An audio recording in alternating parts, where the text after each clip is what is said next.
Dear students, welcome to LGI online classes. I am Snehlata. तो बच्चों, राम लक्ष्मण परशुराम संवाद के अंतर्गत हम लोग 3 पैराग्राफ कंप्लीट कर चुके हैं। इस वीडियो में हम लोग उसके 3 पैराग्राफ का भावार्थ करेंगे। तो आइए देखते हैं। पहला है, कौसुक सुनहु मंदेहु बालकु, कुटिल काल बस निज कुल घालकु, भानुवंशी राकेश कलंकु, निपट निरंकुशु अबुधु असंकु, काल कबुलु हुए है छन माही, कहे पुकारे खोरे मोहि नाही, तुम्हें हट कहीं जो चाहे हो वारा, कहीं प्रताप बलु रोष हमारा, लखन कहो मुनि सुजसु तुम्हारा, तुम्हीं अछत को बरने पारा, अपने मुँह तुम आपन करनी, बारे अनेक भांति बहु भरनी, नहीं संतोष ना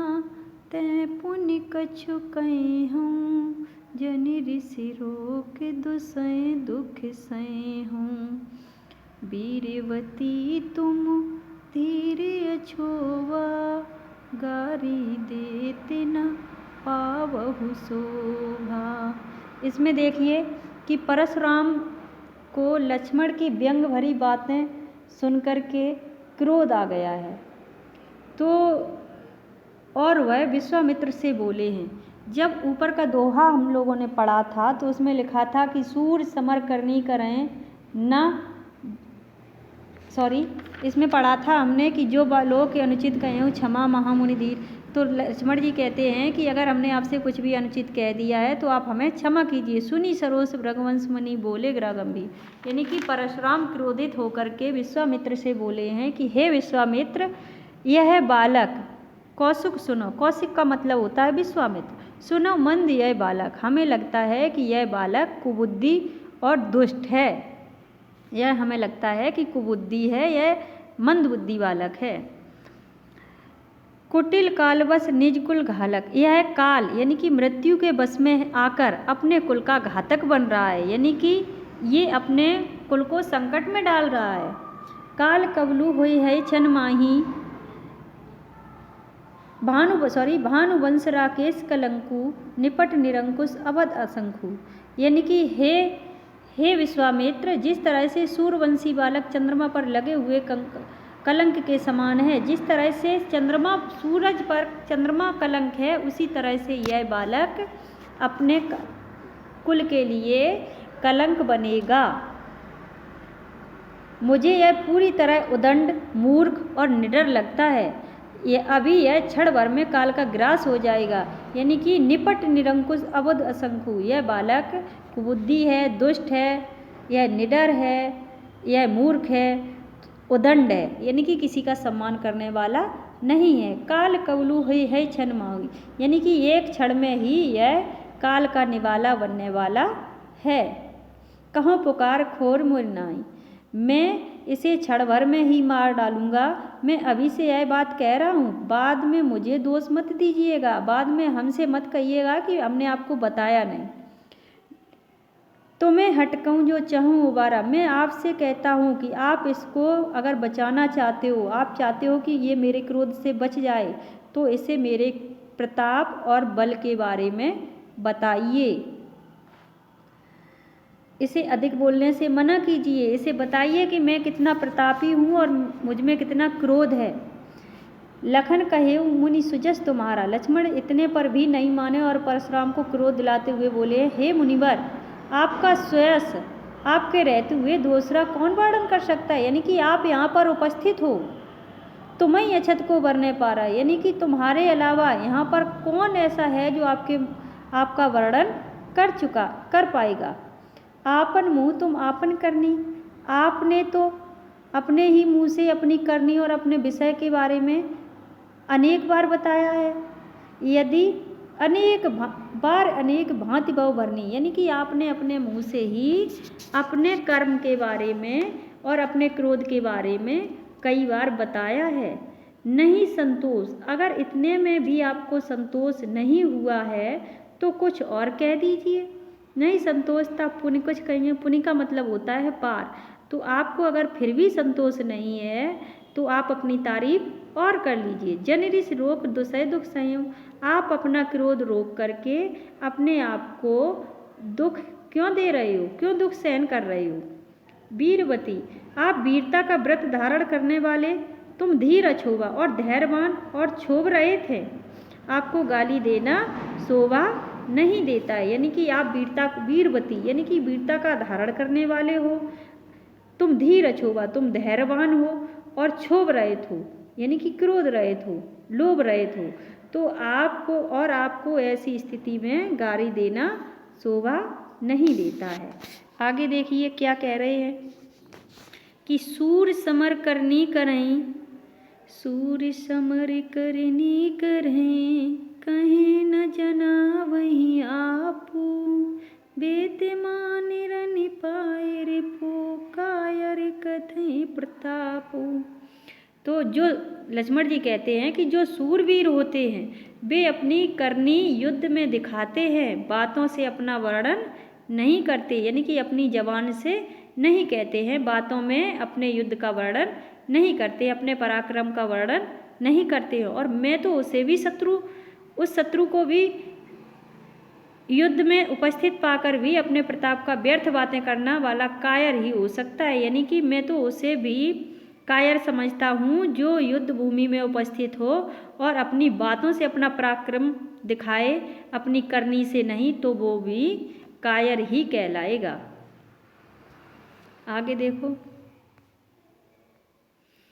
तुम तो कालू हाँक जन लावा, बारे बारे मोह लागे बुलावा, सुनत लखन के वचन कठोरा, परशु सुधारई धरयू कर घोरा, अब जन दे दोष मोह लागू, कटुवादी बालक बध जोगू, बाल बिलो की बहुत मैं बाँचा, अबे उमर निहारे भाषाचा, कौशुक कहा क्षमहु अपराधो, बाल दोष गिन गिनहि न साधु, खर कुठार मैं अकुरन कोही, आगे अपराधी गुरुद्रोही, उतर देत छोड़ो बिनु मारे,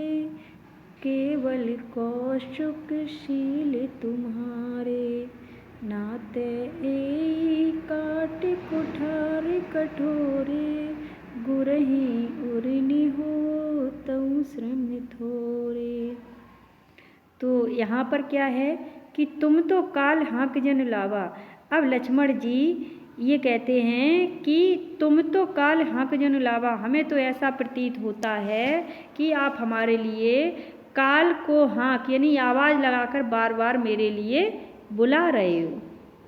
सुनत लखन के वचन कठोरा, लक्ष्मण जी के ऐसे कठोर वचन सुन करके परशुराम का क्रोध, परशु सुधारें धरें कर घोरा, और परशुराम का क्रोध और बढ़ गया है। उन्होंने अपने भयानक फरसे को घुमाकर अपने हाथ में ले लिया है। अब जन देई दोष मोय लोगू, अब वो कह रहे हैं कि बोले हैं कि अब लोग मुझे दोष ना दें।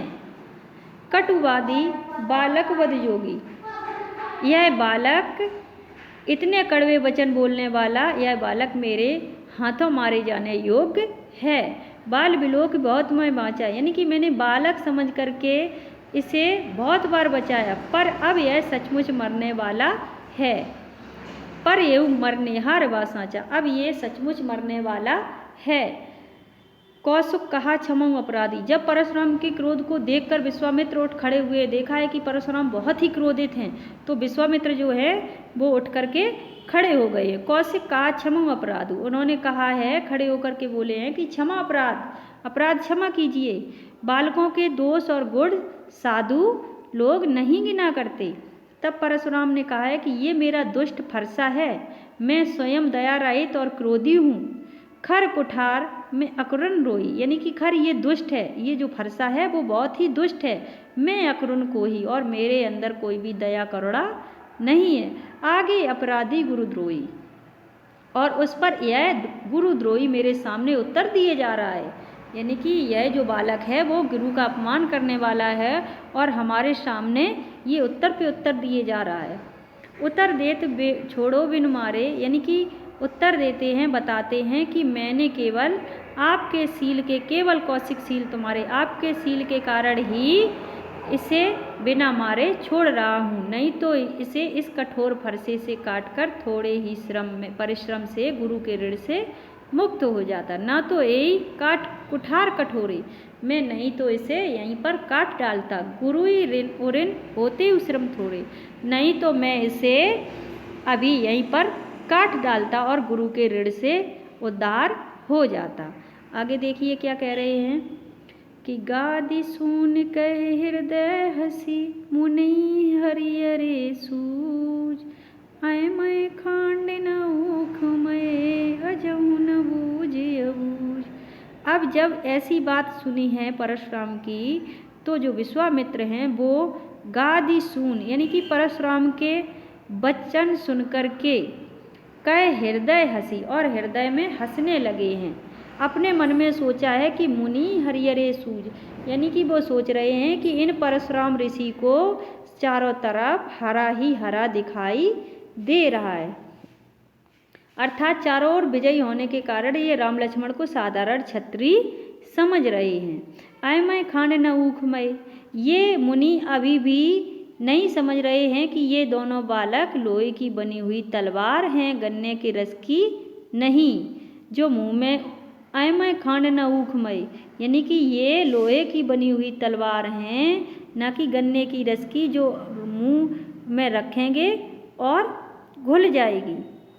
तो यहाँ पे अर्थात राम लक्ष्मण सामान्य वीर न होकर के बहुत ही पराक्रमी योद्धा हैं। मुनि परशुराम जी अज्ञानी की तरह इनके प्रभाव को नहीं समझ पा रहे हैं। जो विश्वामित्र हैं वो मन में सोच रहे हैं कि इन्हें तो चारों तरफ हरा ही हरा दिखाई दे रहा है और इन्हें गन्ने की बनी खांड समझ रहे हैं। ये नहीं थे कि ये लोहे की बनी हुई तलवार हैं। आगे देखो, कहूँ लखन मुनिशील तुम्हारा, को नहीं जाने विदित संसारा, माता पिता और निभयनी के, गुर ऋण रहा सोच बड़ जी के, जो जनु हम रही माथे काड़ा, दिन चल गए ब्याज बड़े बाड़ा, अब आनियों बिहरिया बोली, तुरंत देव में थैली खोली, सुन कटु वचन कुठार सुधारा, हाय हाय सब सभा पुकारा, भृगुवर परिशु देखा बहु मोही, विप्र विचार बचो नृप द्रोही, मिले न कभू सुभट रन गाड़े, द्विज देवता घर ही के बाड़े, अनुचित कहीं सब लोग पुकारुए, रघुपति सह नहीं लखन निवारे। इसमें देखिए कि लक्ष्मण ने परशुराम से कहा है कि हे मुनि, कहें लखन मुनि शील तुम्हारा। लक्ष्मण जी ने परशुराम से कहा कि हे मुनि, आपके शील स्वभाव के बारे में कौन नहीं जाना, को नहीं जान विदित संसारा, इस संसार में कौन नहीं जानता कि आपका स्वभाव कैसा है। आप तो अपने स्वभाव के कारण पूरे संसार में प्रसिद्ध हैं। माता पिता और ऋण भयनी के, माता पिता के ऋण से तो आप अच्छी तरह से मुक्त हो गए हैं। केवल गुरु ऋण रहा सोच बड़ जी के, अब केवल गुरु का ऋण शेष रह गया है, जिसका आपके जी पर बड़ा भारी बोझ है। यानी कि सब ये मान्यता है कि परशुराम जी ने अपने माता पिता की हत्या कर दी थी, तो वो कह रहे हैं कि माता पिता और ऋण भयनी के, यानी कि आप माता पिता के ऋण से तो बहुत अच्छी तरह से मुक्त हो गए, अब केवल गुरु का ऋण शेष रह गया है, जिसका आपके जी पर बहुत बड़ा बोझ है। सो जन हमरे ही माथे काढ़ा, शायद यह ऋण हमारे ही माथे पर था। बहुत दिन बीत गए ब्याज बढ़वाड़ा, यानी कि बहुत दिन चले गए हैं, अब तो ब्याज भी बहुत हो गया होगा, इस पर ब्याज भी बहुत चढ़ गया होगा। अब आनियो बिहरिया बोली, अब किसी हिसाब करने वाले को बुला लाइए, मैं तुरंत ही थैली खोलकर सारी धनराशि दे देता हूँ। तुरंत देऊँ मैं? थैली खोली, आपका जो भी गुरु ऋण का ब्याज हुआ होगा मैं तुरंत ही ब्याज सहित चुकता कर दूंगा। आगे देखिए, आगे कहते हैं कि लक्ष्मण जी के वचन सुनकर के सुनि कटु वचन कुठार सुधारा। लक्ष्मण जी के कठोर वचन सुनकर के ऐसे वचन सुने हैं तो परशुराम ने अपना फरसा फिर संभाल लिया है और हाय हाय सब सभा पुकारा, और सभा में उपस्थित सभी लोग हाय हाय करके पुकारने लगे हैं। आगे देखिए, लक्ष्मण जी बोले हैं कि हे भृगुश्रेष्ठ, भृगुवर परसई देखा बहु मोई। हे भृगुश्रेष्ठ, आप मुझसे फरसा दिखा रहे हैं, पर हे राजाओं के शत्रु, मैं ब्राह्मण समझकर आपको बचा रहा हूँ। अब वो कह रहे हैं कि आप मुझे बार बार फरसा दिखा रहे हो, परंतु मैं आपको, आप राजाओं के शत्रु हैं, परंतु फिर भी मैं आपको फिर भी मैं आपको ब्राह्मण समझ करके बचा रहा हूँ। मुझे लगता है मिले न कबहू सुबट रन गाड़े, मुझे लगता है कि आपको कभी युद्ध के मैदान में वीर योद्धा नहीं मिले हैं। हे ब्राह्मण देवता, आप घर में ही अपनी वीरता के कारण फूले फूले फिर रहे हैं, अर्थात अत्याधिक खुश हो रहे हैं। भृगुवर परसु दिखावा मोई, विप्र विचार बचो नृपद्रोही, यानी कि आप राजाओं के द्रोही हो, लेकिन फिर भी मैं आपको विप्र बचा करके, यानी कि ब्राह्मण समझ करके बचा रहा हूँ। मिले कबहू न सुबट रणगाड़े, आप हमें लगता है कि आपको युद्ध भूमि में कभी भी आपको सूरवीर नहीं मिले हैं। द्विज देवता घर ही के बाड़े, आप अपने ही घर के देवता होंगे। जब ऐसी बात कह दी है तो जो वहाँ पे उपस्थित सभी लोग हैं वो कहने लगे हैं, लक्ष्मण के ऐसे वचन सुनकर के सभा में उपस्थित सभी लोग यह अनुचित है, यह अनुचित है कह करके अनुचित कह सब लोग पुकारे। सब लोग कहने लगे हैं कि यह अनुचित है, ब्राह्मण का अपमान कर रहे हो। रघुपति सैनई लखन निवारे, यह देखकर श्री राम ने लक्ष्मण को आँखों के इशारे से रोक दिया है। रोकने के बाद कहते हैं कि लखन उतर आहुति सरिस, भृगुवर को पुकृशानु, बढ़ती देखी जल संवचन, बोले रघुकुल भानु। जब लक्ष्मण के उत्तर परशुराम की क्रोधाग्नि में आहुति के सदृश कार्य कर रहे हैं, जो लक्ष्मण उत्तर दे रहे हैं, तो जो परशुराम की क्रोधाग्नि है, क्रोध है, उसे और भी बढ़ा रहे हैं। सरस भृगुवर को कृषाणु, यानी कि उनके क्रोध को और भी बढ़ा रहे हैं। बढ़त देख जल संवचन, और इसके विपरीत जो सूर्यवंशी राम हैं वो लक्ष्मण के वचनों के विपरीत उल्टा जल संवचन बोले रघुकुल भानी, और जल के समान शांत करने वाले वचनों का प्रयोग करते हुए परशुराम जी से लक्ष्मण को क्षमा करने की विनती करने लगते हैं। यानी कि जब जो लक्ष्मण थे वो उत्तर देते थे तो उनका क्रोध और भी बढ़ जाता था, परंतु जो राम ने उत्तर दिए हैं और वो जल के समान दिए हैं, उनको उनके क्रोध को शांत किया है। तो आशा करते हैं कि ये चैप्टर आपको अच्छे से समझ में आया होगा।